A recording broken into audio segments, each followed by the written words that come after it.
Cervical cancer ಅಂದ್ರೆ ಗರ್ಭಕಂಟಕ cancer ನಿಂದ ಹೇಗೆ ದೂರ ಇರುವುದು ಅಂತ ನೋಡೋಣ ಬನ್ನಿ. ನೀವೇನಾದ್ರೂ 21 ವರ್ಷಕ್ಕೂ ಮೇಲ್ಪಟ್ಟ ಮಹಿಳೆಯರಾಗಿದ್ರೆ ಪ್ಯಾಪ್ಸ್ಮಿಯರ್ ಟೆಸ್ಟ್ಸ್ ಅನ್ನ ಮಾಡಿಸ್ಕೊಳ್ಬೇಕಾಗತ್ತೆ.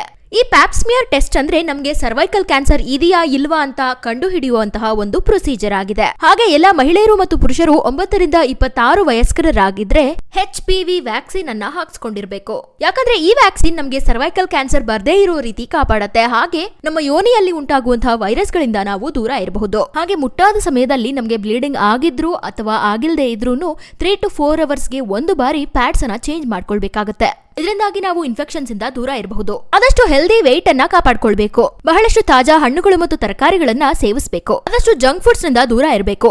ಅತಿಯಾಗಿ ಗರ್ಭ ನಿರೋಧಕ ಮಾತ್ರೆಗಳನ್ನ ನೀವು ಸೇವಿಸ್ತಾ ಇದ್ರೆ ಅದು ಕೂಡ ಸರ್ವೈಕಲ್ ಕ್ಯಾನ್ಸರ್ಗೆ ದಾರಿ ಮಾಡಿಕೊಡುತ್ತೆ. HPV ಸೋಂಕಿತ ಪುರುಷರಿಂದ ಈ ಕಾಯಿಲೆ ಹರಡೋದ್ರಿಂದ ಮಹಿಳೆಯರು ಅಸುರಕ್ಷಿತ ಲೈಂಗಿಕ ಕ್ರಿಯೆಗಳನ್ನ ನಡೆಸಬಾರದು. ಆದಷ್ಟು ನಮ್ಮ ಆರೋಗ್ಯದ ಬಗ್ಗೆ ಗಮನ ಹರಿಸೋಣ.